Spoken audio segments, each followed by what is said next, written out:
Amen. Thank you for standing. Palihog, Bisaya pala yun. Tayo po yung magsiupo. Kami tubong Mindanao. So, yun po, magtatagalog po ako. I'll try my best na magtatagalog. Pasensya na pag matigas, ha? Pasensya na. Tsaka minsan, nahaluan ng Bisaya, ng Cebuano. Tumawa lang po kayo. Walang pong problema yun sa amin. You know, bago tayo magpunta sa tatlong points ngayong gabi, I would like to start with this iilang mga tanong. Kanina, napakaganda ng testimony binahagi sa atin ni Pastor Joey sa LTO. Amen? Napakagandang testimony. Kayo ba'y naniniwala that there's only one way, one truth, and one life? And that is no other than the Lord Jesus Christ. Amen? And that you believe that there's no other name under heaven ibinigay ng Panginoon sa atin upang sa pangalan na iyan ay tayo may ligtas. Do you believe that? Amen. Kayo ba'y may kinakatakutan? Ano bang kinakatakutan natin? Kanina we're in Nueva Ecija. Natakot ako kasi sabi ng doktor, yung kailangan ng endometrial, yung kukunan ng sample tapos ibabiopsy yung wife ko to see if yung kanyang piece of yung result ng biopsy is benign or malignant. Natatakot tayong makarinig ng someday yung doktor sasabihin natin, ikaw ay may malubhang sakit. Right? Lalo na pag babanggatin ng doktor yung salitang cancer. Kasi natatakot tayo because when the doctor mentioned that's a sure death. Di po ba? My mother 4 years ago died because of breast cancer. It was an early stage pero pinabayaan niya. Saka pa siya nag-decide magpa-opera dahil sa takot maoperahan. Pero uli na po ang lahat. Yung cancer, wala pang lunas hanggang ngayon, right? Kaya early detection ang mas mabisa. But you know, sometimes when we hear that, it's terrible. Nanginginig tayo, naubusan tayo ng lakas. But there's far more terrible than cancer. Na hindi, yung cancer kaya ang katawang patayin. Pero itong far more terrible, na mas nakakatakot pa sa cancer, hindi lang kayang patayin yung ating katawan, kundi kaya niyang patayin yung ating kaluluwa. We'll be separated from God throughout eternity. And that is sin. Yun ay kasalanan. And you know, while the doctors and the researchers and the expert ay patuloy na naghahanap ng lunas ng cancer, but the cancer for sin, which is far more greater, far more terrible than cancer, meron ng lunas. Mayroon ng antidote, mayroon ng kasagutan. You have that and I have that, and that is the Lord Jesus Christ. Pero parang wala tayong kabag or hindi tayo excited na ibahagi sa iba. Amen? When was the last time that we're able to tell others about the Lord Jesus Christ? To tell about the good news ng kaligtasan or even past track, gospel track. Naalala ko when I was riding in a bus, during, hindi ko nakasama yung family ko, mayroon akong nakitang isang mahabang buhok, medyo bilog po siya. Tapos nung akala ko babae, nung pagsalita na niya, lalaking inipit ng boses. Sabi ko, bagay ito sa baba. Yun na nanaig ang pag-ibig ng Panginoon. I started to hand him tracts, a gospel tract, and then start to share. And while I was sharing, dahan-dahang tumutulo yung kanyang luwas sa mga pisngi. And then, tumanggap sa Panginoong Hesus. Ako'y napaiyak, Lord, I'm so condemning. Sakto-saktong pagtigil ng bus, yun na pa pala ang pagbaba niya. Yun din yung pag-amen niya. I remember my mother was calling me one time, anak, mayroon tayong kapitbahay, nagsisigaw. Parang, he's mocking God and cursing God. Kasi matanda, may edad na. Tapos yun pala, mayroon siyang sakit na prostate cancer.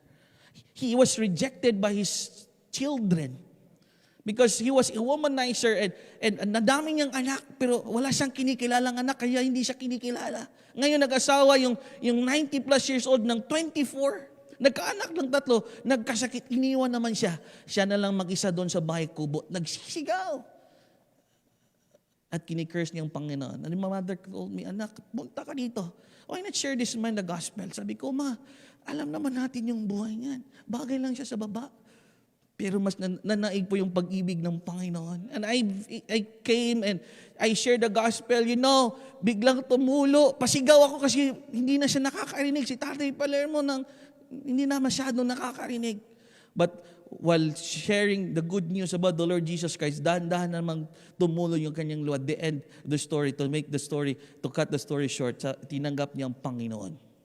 Sabi ng mama ko, anak, alam mo, the following week na nga pala, sabi binalitaan ako ng mama ko, anak, Tatay Palermo passed away. Pero alam mo, anak, the day na nabagian mo siya ng kaligtasan, napalitan ng kapayapaan. Hindi na siya nagsisigaw. At meron pa ngang mga ibang grupong mag-try na mag-visit sa kanya, pero sabi niya, huwag niyo na akong puntahan. Alam ko ng katotohanan at natanggap ko ng kaligtasan. Purihin po ang Panginoon. Another instance, my mother, mayroon siyang pangalawang, yung lola ko, may pangalawang family. And because of that, nagkaanak. Pero yung mama niya, hindi sila trinatong mga anak. Sila yung parang kasambahay. Na every time hindi nagagawa yung gawaing bahay, nilalagay sila sa sako, binibitay sa dirty kitchen. Alam mo yung ganon? Doon sa province. Pag hindi nalalabhan or naalagaan yung kanyang mga kapatid. And all of them were so bitter about my lola. But my mother, when she got saved, nawala po yung bitterness. And when I got saved, one of the desire, the burden God laid in my heart is to reach my relatives. And my lola was the first. Binagyan ng kaligtasan, naligtas. Not knowing that the following month, she will die pala. She was gored. Sinungag ng baka na bali ang kanyang buto sa braso at buto sa paa. But on her funeral, ang daming naligtas sapagkat there was a day na binagyan ko ng kaligtasan ng lola ko. My uncles and aunties accepted the Lord Jesus Christ, received the Lord Jesus Christ as Lord and personal Savior. When was the last time we handed tracts? The Bible says, Acts 1:8, but ye shall receive power after that the Holy Ghost is come upon you, and ye shall be witnesses. The true mark of a saved person is a witness. The true mark of a person is indwelt with the Holy Spirit is a witness. A witness. And we are grieving the Holy Spirit if we are not witnessing others, telling others about the Lord Jesus Christ, kung ano ang ginawa ng Panginoon sa atin. Amen? We should be a witness. And the Bible says, but ye shall receive power after that the Holy Ghost is come upon you, and ye shall be witnesses unto me both. At the same time, simultaneously, saan? Sa Jerusalem, the local, Judea, regional, Samaria, cross-cultural, yung mga Samaritan, yung mga neglected, the children, those in prison, the blind, the deaf. And then the Bible says to the uttermost part of the world, we cannot go there, but someone's willing to go, but we can partner with them. I love the word partnership. Salamat, Pastor. Partnership. And the Bible says, the Great Commission, anong sabi ng Bible? Go ye therefore and teach all nations. Amen? The Great Commission, the Great Command, it should not be a Great Omission. Hindi pwedeng alisin sa simbahan ang napakalaking utos ng Diyos na abutin ang buong mundo with the gospel of the Lord Jesus Christ. Hindi pwedeng i-omit yan. Because according to Dr. Lee Robertson, a church is not a church if the passion for souls is gone. And Luke 19:10, for the Son of Man is come to seek and to save that which was lost. And when he ascended back to heaven, our Savior, the Lord Jesus Christ, gave this business of reaching the world, the work of redemption, the business of reconciliation to the church. And the church was not doing what God asked them to do, ceased to be the church of the Lord Jesus Christ. Amen? It's a challenge for us, kahit magbigay ng tracts. By the way, yung guest speaker ng Youth Quest every year na si Dr. Mike Wells naligtas dahil sa gospel tract. May nagbigay sa kanya ng gospel tract. Tonight, the title of our sermon, He spared not His own. Bakit natin gagawin yan? Sapagkat hindi ipinagkait ng Diyos ang kanyang anak. Hindi niya ipinagdamot. Bakit natin ipagdadamot si Christ sa iba? Bakit natin ipagdadamot ang kaligtasan na ating natanggap sa iba? Bakit natin ipagdadamot siya sa buong mundo? He spared not His own. Yun pong ang title ng ating mensahe. Let's go back to Romans chapter 8, verse 32. The Bible says, He that spared not His own Son. Siya ang Diyos Ama na hindi ipinagkait, hindi pinagdamot ang kanyang sabugtong na anak. Tagalog ba yung bugtong? Only Son. And what is that? We have our first point tonight, the proof of God's provision. Yung patunay ng Diyos ay magbibigay. Amen? Alam ng Diyos ang ating pangailangan. Yes! I love the prayer of Pastor Conway. Importante ang pera, importante ang degree, importante yung sigit sa lahat, ang kaligtasan ay importante. At dahil yun ang pinakamalaking pangangailangan ng tao, ng Panginoon na nag-provide. Nagbigay. He gave His Son, Jesus Christ. If God did not withhold His most precious treasure, His most precious possession, His Son, what make us think that God will hold anything from us? Ano bang bagay? Amen? Now, the message tonight is just a reminder. Amen? I've heard about your churches and Pastor Joey Conway of how you love missions. Reminder lang po ito. Hindi po ako nagagalit, passionate lang po.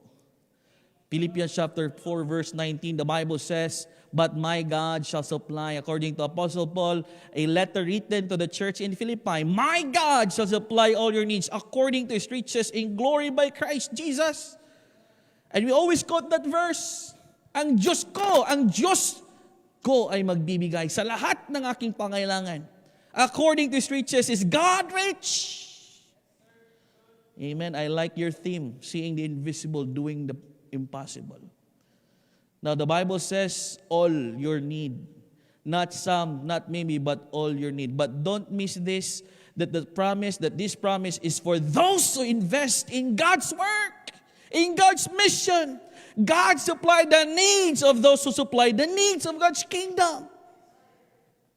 That's why you can see there, move backward, Philippians 4:15, the Bible says, Now ye Philippians know also that in the beginning, sa simula of the gospel, when I departed from Macedonia, no church communicated with me as concerning giving and receiving, but ye only.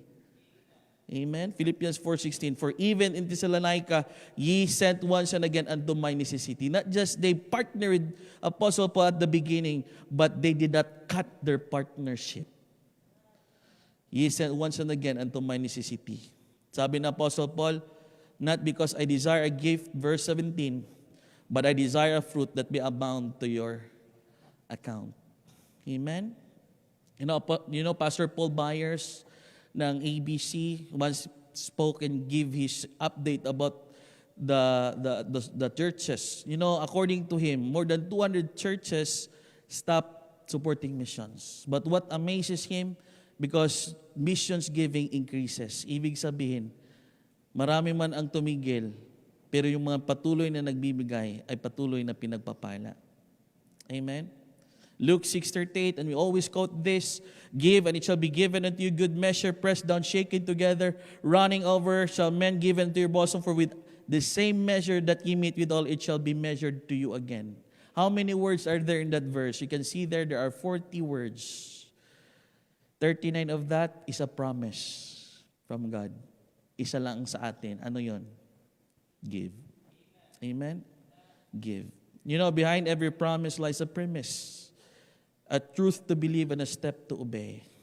When I quit my job, ako po yung naging breadwinner 20 years ago.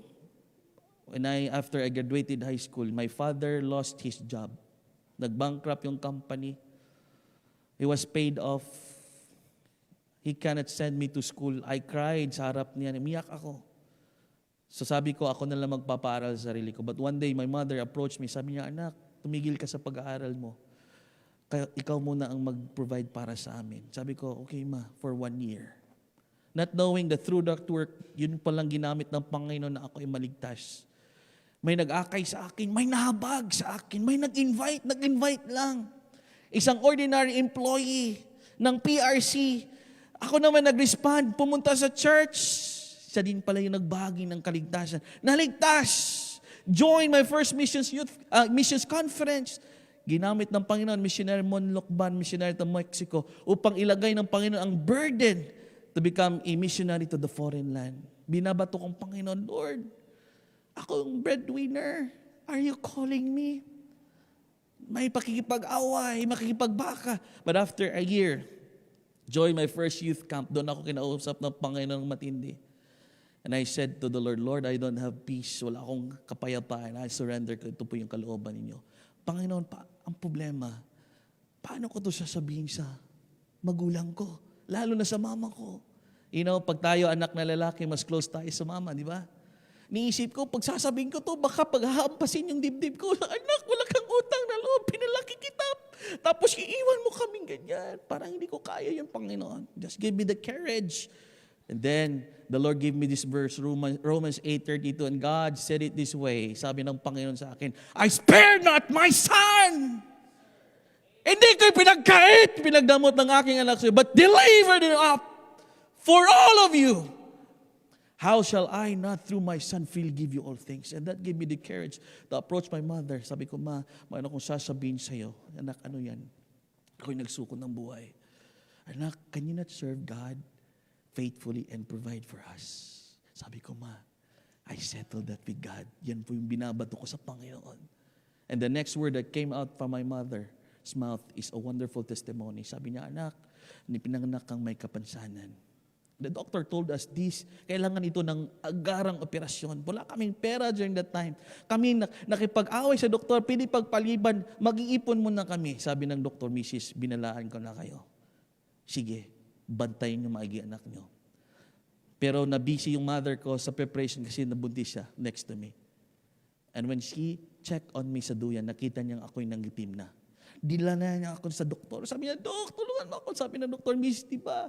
Ito yung sinasabi ko sa iyo. Wala na akong magawa. Baka meron pa. Okay, let's try this one. Meron akong kaibigang doktor na nag-o-opera. But that's an hour travel. I don't know if you can reach on time. But give this letter to him. My mother, sumakay sa jeepney. Iyak nang iyak, you know. That was the time na mayroong pagbubulay-bulay. Reflection. Naalala ko tuloy yung prodigal son. Alam niyo, umiyak yung mama ko. Sabi niya, Lord, ako pala'y backslider! Because she was the first one na ligtas sa amin. She ran away from God. Nag-asawa ng unbeliever. Wala sa kalooban ng Panginoon. Walang church. Walang pananampalataya. Walang prayer. But because she's a child of God, hinanap siya ng Panginoon. Hinanap siya ng Panginoon. And that was the time na siya'y nangako sa Panginoon, Lord, ako'y babalik sa kalooban mo. Naganap siya ng Baptist Church, and after 2 years, naligtas yung father ko. And there was a second promise na ginawa niya, Lord, itong anak ko, patuloy mo siyang ibigay sa akin. Mangangako akong iaalay ko siya sa iyo, ibibigay ko siya sa iyo. You know, after an hour, nakaabot ng hospital. Binigay yung letter sa doktor, tapos yung doktor, binasa niya, need rush operation. Sign, your friend. Mrs., let's go to the OR. Binuksan yung ilaw, binuksan yung covering. Pagtingin ng doktor, napalingo yung doktor. Sabi niya, Mrs., pinaprank mo ba ako? By the way, wala pang word na prank noon. Kasi wala pang reels at Facebook. Nagbibiro ka ba? Are you joking? Bakit mo, doktor? Tingnan mo anak mo. Pagtingin ng mama ko, Dok, anak ko ba to? Siya pa yung nagtanong sa doktor. Mrs., walang ibang nakapasok dito. Anak mo lang. Because my mother and the doctor, nakita nila yung mata ko. Parang mata ng batang gustong makipaglaro. My skin back to its normal color. At nung kapansanan ko noon hanggang ngayon ay wala na. Purihin po ang Panginoon. Sabi ng mama ko, Lord, doktor, ano ito? Sabi niya, Mrs., that's a miracle from God. You know, our salvation is a miracle from God. And even now, God can still perform and do miracles. Sabi ng mama ko, anak, malaki pala yung expectation niya sa akin. Kasi ako yung responsabling anak at isa sa mga panganay. Sabi niya, anak, God reminds me that you are not the answer sa ating kahirapan. Di ikaw ang sagot. Pinaalala ko ng Panginoon. And He is all I need. Siya ang higit nating kailangan. Siya ang higit kong kailangan. At siya pa rin ang sagot sa lahat ng aking pangailangan. Kung yan ang kalooban ng Panginoon, sundin mo. I followed the word calling of the Lord. You know, naalala ng mama ko, Romans 8:32, hindi pala ipinagkait ng Panginoon Diyos ang kanyang anak. That's a proof of His provision. The proof of His provision. And we can have our second points kung titingnan nyo, but delivered Him up for us all. Sinuko, gave up, delivered Him up. That's a conscious decision. Alam ng Ama kung ano ang dadaanan ng kanyang anak, the mocking, the shame, the beating, and the shameless death doon sa cross. But willingly, freely gave up His Son. Delivered His Son for. What is that? The power of God's passion. Ang kapangyarihan ng kanyang pag-ibig. Amen? Sino dito ang ligtas? Say amen. Bakit tayo naligtas? Dahil sa kay Panginoong Jesus. John 3:16. Nagsimula sa pag-ibig. For God so loved the world, pag-ibig, that He gave His only begotten Son. Tayo ba dito ay naniniwalang once saved, always saved? Bakit? Dahil sa pag-ibig. Di ba kung nagsosowing tayo, tinatanong natin ng tao, are you 100% you go to heaven? May bang 100% sa Bible? Pero meron eh.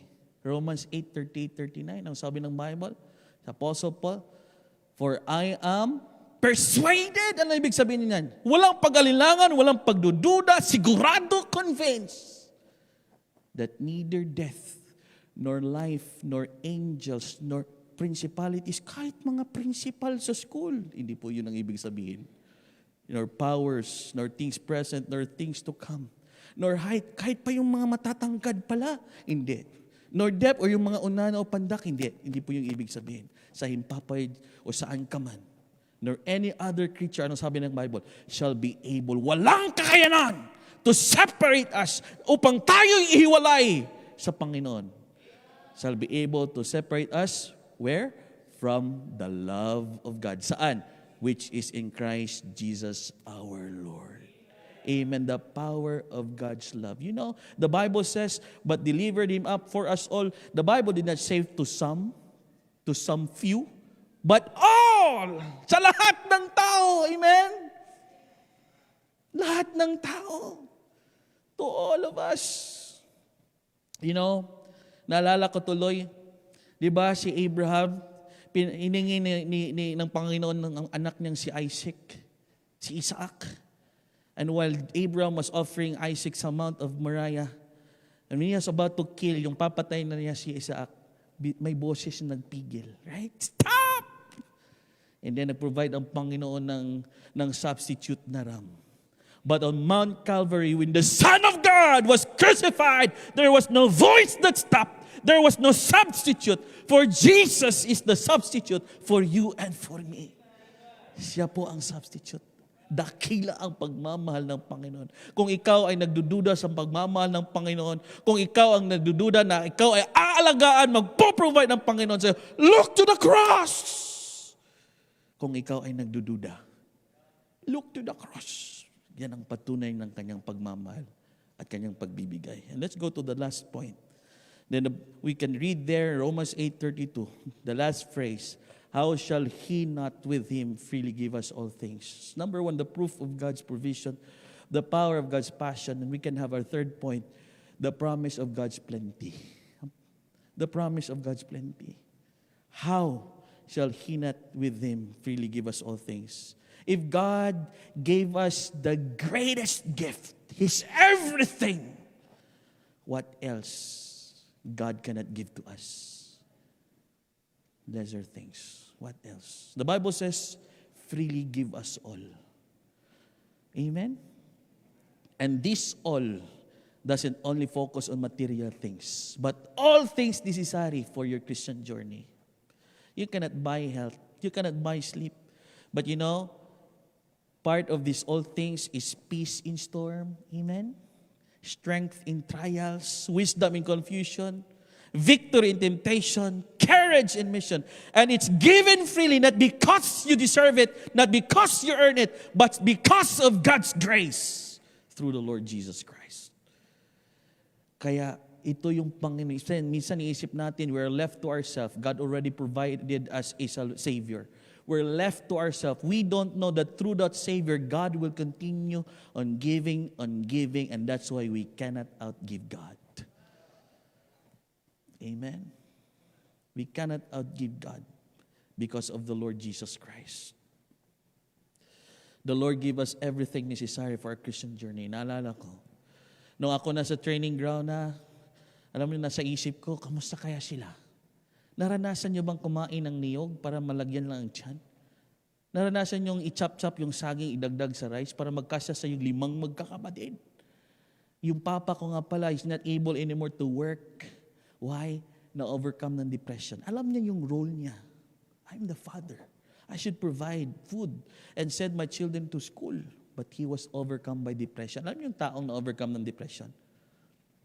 Kulang na lang nung maglalakad-lakad sa kalsada na nagsisipan ng tansa, yung ganon. Kulang na lang. He was so depressed. But that was a bad experience. Yung wala nang makain. But one day, sabi ko, Lord, kamusta kaya sila mama? I'm excited to go home. Kasi part po ng preparation yung training to become a missionary to the foreign land. I want to inquire kung ano na nangyari sa kanila. And when I get home, sabi ko, ma, kamusta kayo? Sabi ng mama ko, anak, okay kami. Si Papa, wala na papa mo. Ha? Parang malungkot yung pagkasabi, no? Pero nakasmile po siya. Wala na papa. Bakit po? Ba't ka nakasmile? Alam mo anak, pag alis mo, may biglang pumunta dito, galing sa malayo. Nakatok.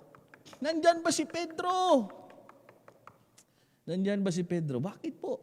Sa isip ng mama ko, meron sigurong ginawang kalokohan kasi nga na-overcome ng depression. Nag-aalala. Sabi niya, bakit tinahanap namin si Pedro? Bakit nga? Urgent ito, ma'am, kasi may isang company pinagpala and they're going global. Nag-branch out sa Malaysia and they're looking for a manager. Alam niyo, nasa isip namin si Pedro. Bakit na-depress yung father ko? Sabi niya, sinong tatanggap sa akin? Matanda na ako, high school graduate lang ako. Sabi ng mama ko, bakit si Pedro? Matanda na, high school graduate lang. Sabi naman yung naghahanap, huwag ka ng maraming tanong. Kasi siya ang nasa isip namin. Alam niyo yung high school graduate lang, Carabao English. Isa yun sa kinakatakutan kung mag-apply ng work. Hindi ka makapag-English.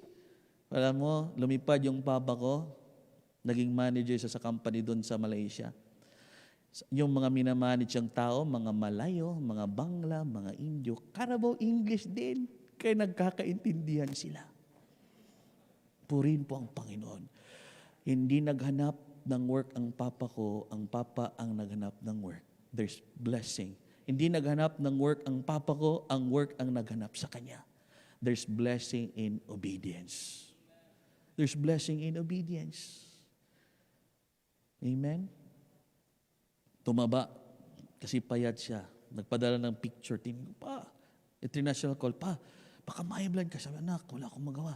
Kailangan ubusin ang supply ngayon kasi another supply will come. You know, purihin ang Panginoon. We're able to finish our schooling. My 5 siblings. And then we have a 2-story house. Purihin po ang Panginoon. Bakit? Sapagkat ang Panginoon ay nag-promise na siya ay patuloy na magbibigay. Mayroon siyang kalooban sa atin lahat. You know, hindi man lahat tayo dito tatawagin bilang foreign, missionary local, or pastor. Pero lahat tayo tinawag na mag-serve sa Kanya. Lahat tayo tinawag na magsuko ng buhay sa Kanya. Naalala ko, alam niyo, yung nabanggit ko kanina, nag-akay sa akin na isang ordinary PRC employee. Ngayon, is now the current regional director ng Region 12. Doon ko nakita, doon ko naintindihan na Panginoon, hindi man lahat tatawagin pala. Pero, bawat isa ay tinawag upang maging witness. Hindi mo alam na sinaakay mo kaluluwa, yun pala ang next na missionary, next na pastor. And as you continue to touch the heart of God, ikaw ay pagpapalain niya. Pinagpala, naging regional director. We have this building as a blueprint, amen? Bago pa ito natayo, mayroong blueprint, may plano. Alam mo, ang Panginoon may plano sa buhay natin. May tapos na plano. Have you heard about the greatest puzzle? Malaking puzzle sa buong mundo. Jigsaw puzzle. Alam mo yung picture tapos ipagdugtong-dugtong? 50,000 pieces. Kailangan 600 hours or 1 month. Kaya niyo yun? Ang kaya natin, 10 lang, no? 10 pieces. Oh. Tingnan niyo to. Yung picture ay car. Pero yung nasa isip mo ay aso. Can you put the puzzle together? Pero why ba? Kahit car ito, basta aso ang gusto ko. Hindi mo maput yung picture together, right? In our lives, there are thousands and millions of puzzles. Hindi mo alam, hindi mo nakita ang buong picture. And the only person who can see the whole picture is God. Anong dapat natin gawin? Just seek His will, follow His will, obey His will sa buhay mo. If God called you to be a doctor for Christ. Maging witness ka sa fellow doctors, fellow patients. Same with the lawyers, same with the nurses, teachers, business people. Be a witness where you are. Amen? But if you are called to serve Him, to become a missionary or a pastor, a missionary wife or a pastor wife, don't run away. Don't say no. Amen? Don't run away, don't say no. Sapagkat yan ang plano ng Panginoon sa buhay mo. Hindi niya ipinagkait ang Kanya. Sino ba naman tayo na magkakait sa buhay natin? All that we call ours, lahat na tinatawag nating atin, ay hindi naman pala atin. Yung buhay natin, yung time natin, yung kaluluwa natin, sa Kanya. He owns us by creation, by the way, and He owns us through redemption. Who are we to say no to God? Sino tayo na magkakait? Sino tayo na magdadamot ng ating mga buhay sa Panginoon na hindi naman niya pinagdamot, hindi naman niya ipinagkait ang Kanyang anak? Let's share Christ to the world. Amen? Ibahagi natin ang Panginoong Hesus. Close your eyes, bow your heads. Purihin po ang Panginoon. O Panginoong Diyos, kami po'y nagpapasalamat. Hindi niyo po ipinagdamot ang inyong pong bugtong na anak. At dahil po doon kami may kaligtasan. Kayo po may-ari ng aming buhay. Kayo po may-ari ng aming kaligtasan. Kayo po ang may-ari ng lahat sa amin. Kung hinihingi niyo po ang aming buhay, sino po kami na magdadamot na magkakait ng aming mga buhay? Sino po kami na pagdadamot ng aming mga oras at mga panahon para sa iyo? Pagpalain niyo po ang bawat isa nandito. Salamat po sa pagkakataon na makapagbigay ng salita at ma-remind pang bawat isa. Purihin po kayo. Lahat ng pagpapasalamat, pagpupuri ang aming ibabalik sa inyo. As your eyes closed and your head bowed, as the piano plays, bibigay ko kay Pastor Joey Conway. We will not leave this place without making a decision. Let's make a decision. I'll give this to Pastor Joey Conway.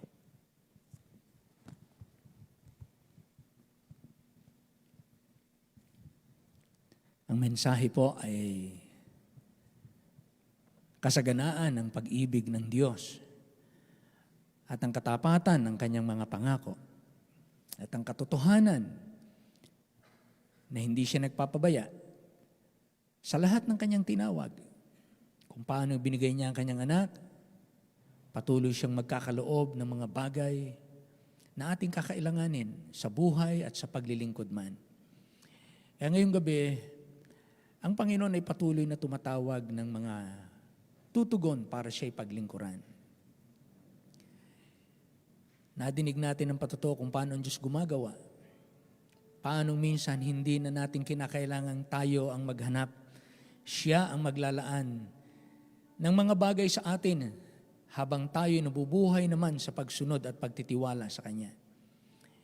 Kaya wag nawang matakot, wag nawang mag-alala, kundi manatiling matatag ang iyong commitment, ang iyong panawagan, wag niyong urungan ang buhay.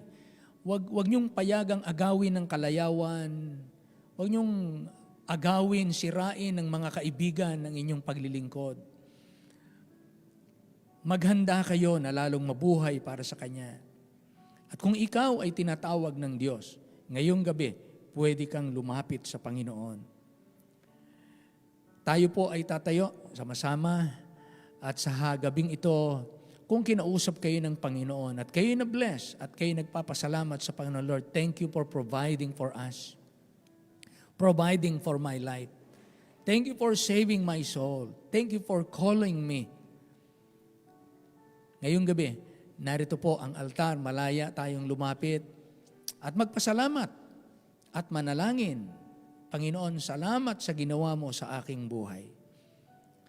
Salamat po sa patuloy mong pagtugon, pagdudugtong ng aking buhay, ng aming mga pangangailangan. At alam ko, naniniwala akong marami pang masaganang nasa unahan. At ikaw po ang aming pupurihin at aming paglilingkuran. Kung ako po'y tinatawag mo sa pagpapastor, pagmimisyonero, pagpo-full-time, pag-aaral sa Bible School, o pamumuhay na may kabanalan, narito ang pagkakataon para tayo tumugon. Lord, here am I. Use my life. Hali po kayo dito. You just come. Amen. Meron pa po ba? You just come. Kapag kinausap tayo ng Panginoon, maaring sa iyong sarili, sa paningin ng iba, maliit na desisyon. But God will use that small decision to do great things for Him. Ang mahalaga,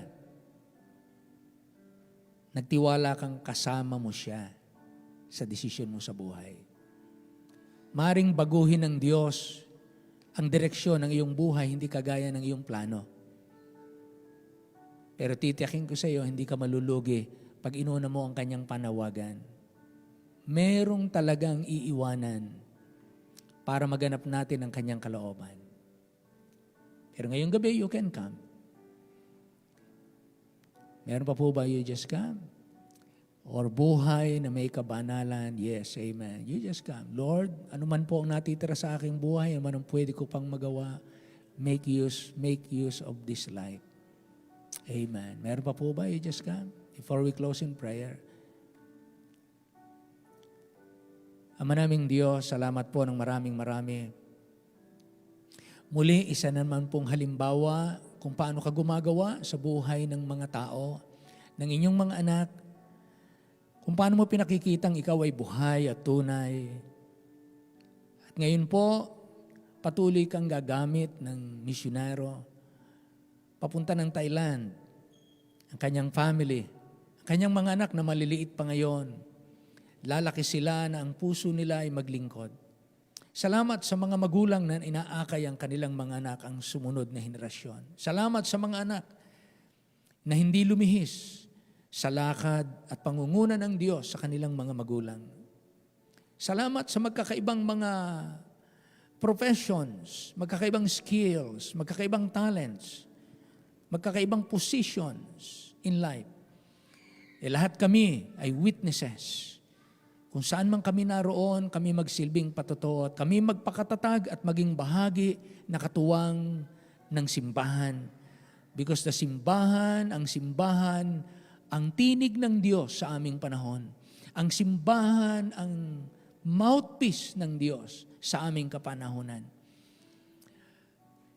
Ang gagamitin ng Diyos para mangaral sa community. Dito kukuha ang Diyos ng mga missionaries. Dito tatawag ang Diyos ng mga susuporta sa gawain ng Diyos. Sila rin ang magsisilbing ilaw at asin saan man ang lokal ng kanilang simbahan. Maraming salamat po. Ibinigay mo na ang iyong anak. Wala na kaming dapat ipag-alala na hindi mo tutugunan ang aming mga pangangailangan at patuloy pa hanggang sa ikaw ay dumating. Maraming salamat po sa mga kapasyahan ngayong gabi. Ikaw na po magpala. Salamat sa mga desisyong ito. Kinilos mo ang inyong mga anak. At ganoon din po, salamat sa mga ngaral. Pagpalaan niyo po, Pastor Isula, ang kanyang pamilya, ang kanilang gawain sa Thailand, at ang kanilang mga mahal sa buhay. I-bless you po ng kagalingan ng kanyang may bahay. Ang kanilang medical result ay muli magsilbing patotoo ng kanilang kapanatagan na hindi mo sila pababayaan. At ipakikita mo lamang na kung paanong tumutugon ka sa pisikal na mga karamdaman, ganon din naman ang gagawin mo pagpunta nila sa ibang bansa sa Thailand. Salamat po ng marami. Ikaw na po magpala, iligtas mo po mga Thailanders at mula po sa Thailand, sa mga kapatid, mga Kristiyano at simbahang naroon, Tumawag ka pa po ng maraming Thailanders na magsusuko ng buhay para i-win ang buong Thailand at magsugo ng mga misyonero sa loob at labas ng kanilang bansa. Kagaya ng ginagawa mo sa Pilipinas at sa iba't ibang bansa. Salamat po ng marami. Muli po sa iyong kaluwalhatian sa pangalan po ng aming Panginoong Hesus. Amen. Amen. Amen. Wow. Tayo po umawit. Bago tayo magtipon po ng ating mga kaloob. Awitin natin To the Regions Beyond. Yan ang walang kamatayang gawain ng Diyos na laging may power niya, nasasamahan niya tayo. Everyone sing with us. To the regions beyond, I must go, where the story has never been told. To the millions that never have heard of His love, I must tell the sweet story of old. To the regions beyond, I must go, till the world, all the world, His salvation shall know. To the hardest of places He calls me to go, never thinking of comfort or ease. Till the world may pronounce me a dreamer, a fool, enough if the Master I please. To the regions beyond, I must go, till the world, all the world, His salvation shall know.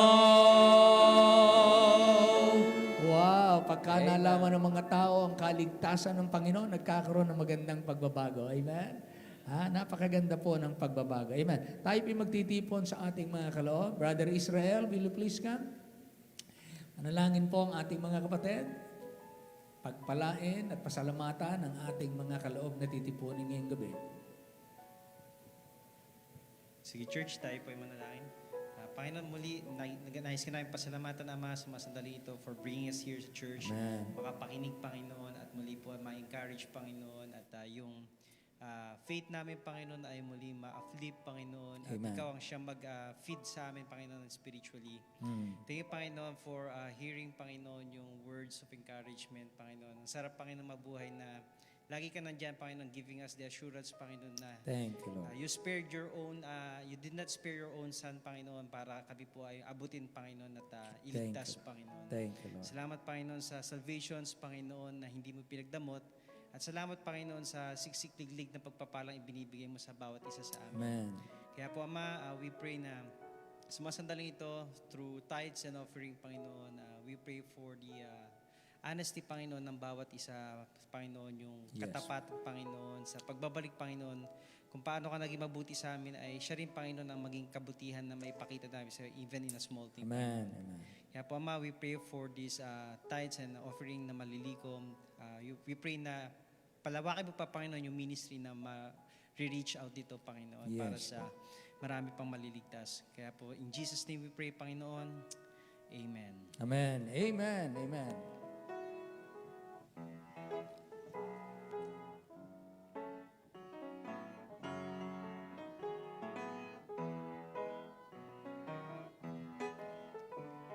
Is guaranteed walking in the goodness of the Lord. Wow. Yan ang ating patuloy na lalakaran, ha? Sa Panginoon, yan lang ang tamang landas ng buhay.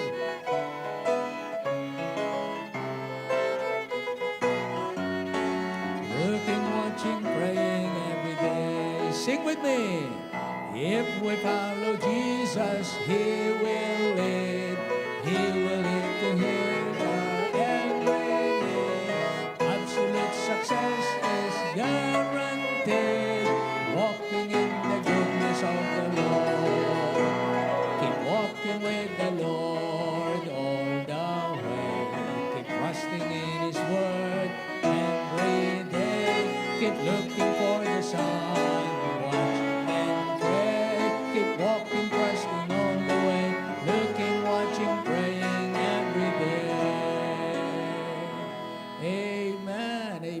tayo po tumayong lahat. Amen. Let's pray for this coming Sunday. Pag-pray natin patuloy mga kapatid. So mag-ukol tayo ng sama-samang panalangin. Upo muna kayong sandali. Meron tayo. We'll spend a few minutes to pray for this coming Sunday. Yung mga nag-i-invite from Monday to Saturday. We keep inviting people. We keep sharing the gospel. We keep living for God. And we keep praying for our country, for our leaders, for our countrymen. Na maligtas ang mga tao at tayo po ay makapagtapat hanggang sa ang Panginoon ay bumalik. So let's spend few minutes, sabay-sabay po tayong manalangin dyan sa inyo kanya-kanyang upuan. Pag-pray natin ang kaligtasan ng ating mga kababayan, especially this coming Sunday. And every Sunday, I think sa Saturday na yung ating medical. Saturday na, no? Meron na po tayong medical ng Saturday ng umaga. Meron na po. Kaya panalangin natin yung kaligtasan ng mga tao at ipag-pray natin yung mga manggagamot natin, mga workers, medical personnel na maglilingkod ng mga anak ng Panginoon. Pag-pray natin yung provision, kalusugan, magandang panahon, pag-pray natin. At yung mga tao maging soft, hindi lang ang makita nila yung physical need nila, kundi yung spiritual. Pag-pray natin yung mga mag-share ng gospel para maging, hindi lang naman ito sharing, impartation ng information, kinakailangan po ng power ng Panginoon. When we share the gospel, kapag in-empower ng Panginoon, ay gagawa sa puso ng mga taong kausap natin. And let us pray for God's power sa ating simbahan. Ha? Okay, so let's pray sa inyo-kanyong mga upuan. Tayo po'y mananalangin ng kaunting minuto at tayo po'y manalangin. Ano po? Sige po.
Okay po, inihiling ko po na tayo tumayong lahat at tayo po magwawakas sa panalangin.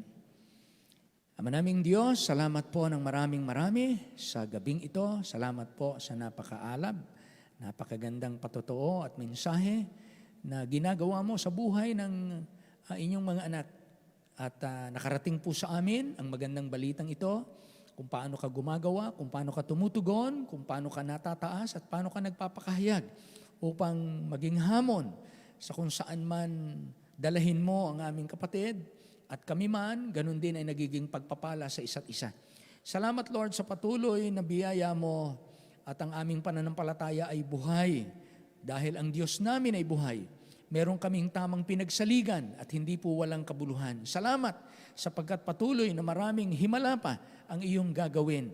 Patuloy pa naming makikita mga buhay na nabago, ang mga buhay na nagsusuko para maglingkod.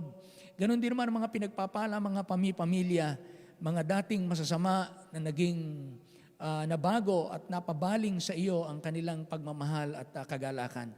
Kaya kami naman po, gamitin mong patuloy at hindi kami panghinaan hanggang sa ikaw ay dumating. Iba't ibang paraan ng katitisuran ang mararanasan ng tao. Pero hindi kami iniligtas para lang kami pabagsakin ng mga katitisuran. Ikaw ang nagsabi na tunay na ang mga katitisuran ay darating. Ngunit dapat kaming nakatingin sa iyo at hindi sa mga tao, hindi sa aming sarili o sa mga nangyayari, sapagkat walang pag-asa, walang kalakasan doon. Ang kalakasan po'y nasa iyo. Sa iyo kami titingin, ang direksyon po hindi magsasabi kung ano ang mangyayari ay ang aming nararamdaman, nakita o nangyayari sa labas. Ang magbibigay ng tamang direksyon sa amin ay ang pagsunod namin sa inyo. Salamat sa iyong pangunguna, patuloy niyo po kaming patnubayan. I-bless po ang darating na mga araw ng pag-aanyaya, pag-share ng gospel, pagpapatotoo at pangangaral, maging this coming Sunday, dalangin namin ng hindi lamang professions of faith this coming Saturday, kundi mga taong talagang nakaunawa at handang sumunod at magpatuloy sa iyong salita, na kung ano ang susunod ay gusto nilang magpatuloy na ginagawa ang iyong kalooban. Hanggang sila'y mapadagdag sa iglesia at maging kagaya namin na mga nagpupuri at nagpapatuloy na nagiging patotoo sa iyong pangalan.